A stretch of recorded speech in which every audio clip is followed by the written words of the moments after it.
Assalamualaikum warahmatullahi wabarakatuh.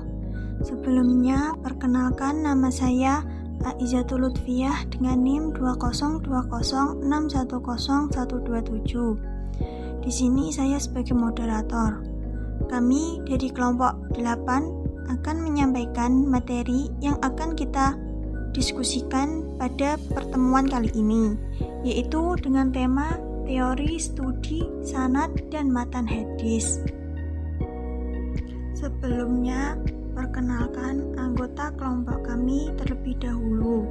Yang pertama yaitu Silviana Febrianti dengan NIM 20206101105. Yang kedua yaitu Setiarini dengan NIM 20206101122. Yang ketiga yaitu saya sendiri, Aizatul Lutfiyah dengan NIM 20206101127. Di sini kami akan menyampaikan beberapa materi. Yang pertama yaitu tentang pengertian sanad hadis, yang kedua pengertian matan hadis, yang ketiga peran sanad hadis, yang keempat penyebab perbedaan kandungan matan. Yang pertama yaitu pengertian sanad.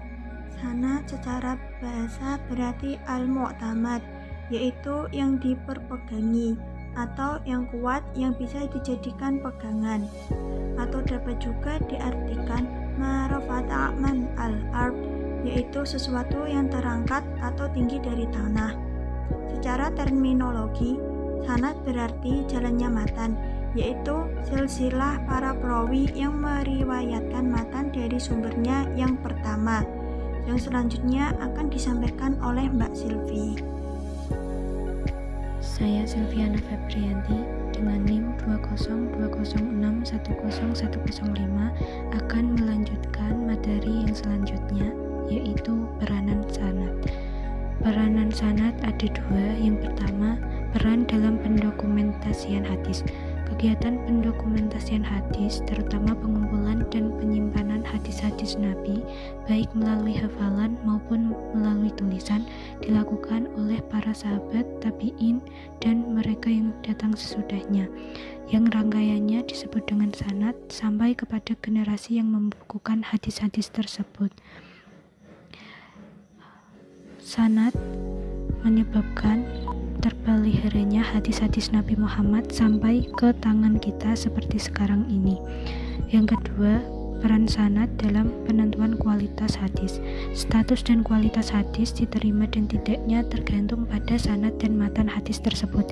Apabila sanad dan matan telah memenuhi syarat-syarat dan kriteria tertentu, maka hadis tersebut dapat diterima dan dijadikan dalil dalam penetapan sesuatu.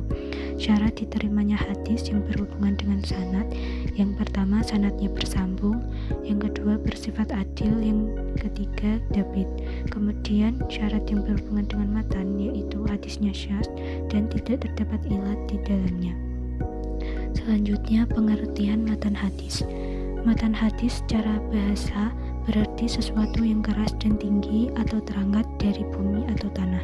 Secara istilah, matan berarti sesuatu yang berakhir padanya atau terletak sesudah sanad, yaitu berupa perkataan, atau bisa juga diartikan sebagai lafal hadis yang memuat berbagai pengertian.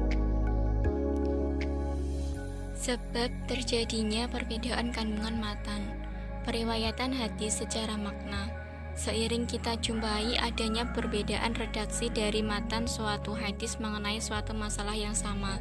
Hal ini disebabkan karena terjadinya periwayatan hadis yang dilakukan secara maknanya saja, bukan berdasarkan redaksi yang sama, sebagaimana yang diucapkan oleh Rasulullah SAW. Ketentuan periwayatan secara makna. Yang pertama, yang boleh meriwayatkan hadis secara makna adalah mereka yang benar-benar mempunyai pengetahuan bahasa Arab yang mendalam. 2. Periwayatan secara makna hanya dilakukan bila sangat terpaksa, seperti karena lupa susunan secara harfiah. Ketiga, yang diriwayatkan bukanlah sabda Nabi, melainkan bacaan yang sifatnya ta'abudi, seperti bacaan zikir, doa, azan, takbir, dan syahadat. Keempat, periwayatan yang memiliki keragan atau susunan matan, menambahkan kata-kata